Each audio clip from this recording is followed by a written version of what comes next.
હરીશભાઈ ચૌધરી ગાંધીનગર જિલ્લા બજેન્દ્ર પ્રમુખનું મારું દાયિત્વ છે। આજ રોજ ગાંધીનગર ખાતે આંદોલન અમે જે કરી રહ્યા છીએ એ વધતા દેશમાં વધતી જતી લવ જિહાદના કાર્યો તાજેતરમાં નાસિકની અંદર ટીસીએસમાં જેવી પ્રતિષ્ઠિત સંસ્થાઓ આસપાસ સામે આવેલા બનાવથી સ્પષ્ટ થાય છે કે જિહાદનું ઝાર હવે શિક્ષિત સમાજ અને વ્યવસાયિક ક્ષેત્રો સુધી પહોંચી ગયું છે।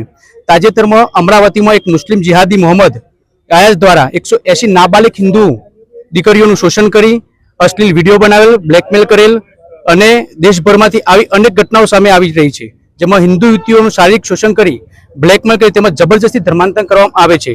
તો એ વિરુદ્ધ અમારી માંગ છે બજરંગ ગાંધીનગર જિલ્લા બજરંગ તરફથી આવી રાષ્ટ્ર વિરોધી અને અપરાધિક માનસિકતા ધરાવતા તત્વોને ઓળખી તેમની સામે તાત્કાલિક અને કડક કાર્યવાહી કરવામાં આવે। જાહેર અને સરકારી જમીન પર થયેલા તમામ ગેરકાયદેસર કબજો તરત દૂર કરવામાં આવે। લવ જિહાદ અને જબરજસ્તી ધર્માંતર રોકવા માટે કડક કેન્દ્રીય કાયદો લાગુ કરવામાં આવે। આદિવાસી વિસ્તારોમાં થતા શોષણને અટકાવવા માટે વિશેષ સુરક્ષા વ્યવસ્થા ઊભી કરવામાં આવે।